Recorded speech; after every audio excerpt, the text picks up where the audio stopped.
নমস্কার বন্ধুরা, update and breaking news চ্যানেলে আপনাদের প্রত্যেককে স্বাগত জানাই। বিজেপির নতুন প্রার্থী তালিকার প্রকাশের অপেক্ষায় রয়েছে বিজেপি কর্মীরা। লোকসভার নির্ঘণ্ট ঘোষণা হওয়ার পরে প্রথম দফার প্রার্থী তালিকা ঘোষণা করেছে বিজেপি, কিন্তু দ্বিতীয় দফার প্রার্থী তালিকা করতে তারা একটু সময় নিচ্ছে। সব দিকটা ভেবে চিন্তে দ্বিতীয় দফার প্রার্থী তালিকার ঘোষণা করতে চলেছে বিজেপি শিবির, কিন্তু নয় নয় করতে অনেকটাই দেরি হয়ে গেল দ্বিতীয় দফার প্রার্থী তালিকা ঘোষণা করতে। আর এর মধ্যেই দ্বিতীয় দফার প্রার্থী তালিকা বিজেপি কিছুটা ঘোষণা করলো।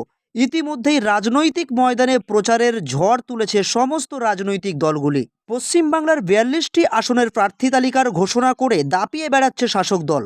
ইতিমধ্যেই কেন্দ্রীয় বিজেপির তরফ থেকে চতুর্থ দফার প্রার্থী তালিকা প্রকাশ হয়ে গেছে। সেখানে পণ্ডিচেরি এবং তামিলনাড়ুর প্রার্থী তালিকা ঘোষণা করেছে তারা, কিন্তু বাংলার কিছু আসনের প্রার্থী তালিকা এখনও ঘোষণা করতে পারেনি বিজেপি শিবির। বিজেপির সূত্র মারফত খবর আসছে যেটা এই ধরনের হতে পারে, বিজেপির রাজ্য সভাপতি সুকান্ত মজুমদার এবং বিরোধী দলনেতা শুভেন্দু অধিকারী এরা বৈঠকের পরে যে সিদ্ধান্ত নিচ্ছেন বিজেপির প্রার্থী তালিকা নিয়ে। তবে সম্ভাব্য কিছু নাম এখন বেরিয়ে এসেছে, তার মধ্যে কিছু প্রার্থীর সম্ভাব্য তালিকা এখন আমাদের হাতে রয়েছে। বিজেপির প্রার্থী তালিকা প্রকাশ্যে বিলম্ব হওয়ায় রাজ্যের শাসক দলের বক্তব্য, প্রার্থী খুঁজতেই হিমশিম খাচ্ছে বিজেপি শিবির।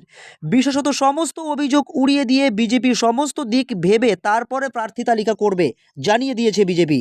বাংলার সমস্ত আসনে বিজেপির প্রার্থী তালিকা আনুষ্ঠানিকভাবে ঘোষণা না করলেও কয়েকটি সম্ভাব্য প্রার্থীর নাম এখনই আমাদের কাছে এসে পৌঁছেছে।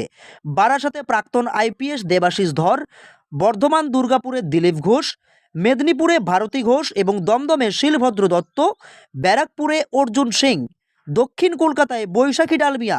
সম্ভাব্য এই তালিকাগুলি ইতিমধ্যেই হাতে এসে পৌঁছেছে। আরও কিছু প্রার্থী তালিকা বাকি রয়েছে। বিজেপি তবে সম্পূর্ণ প্রার্থী তালিকা এখনও পর্যন্ত আনুষ্ঠানিকভাবে ঘোষণা করেনি। সম্পূর্ণ প্রার্থী তালিকা কিছুদিনের মধ্যেই ঘোষণা করা হবে বলে জানিয়েছেন বিজেপি শিবির।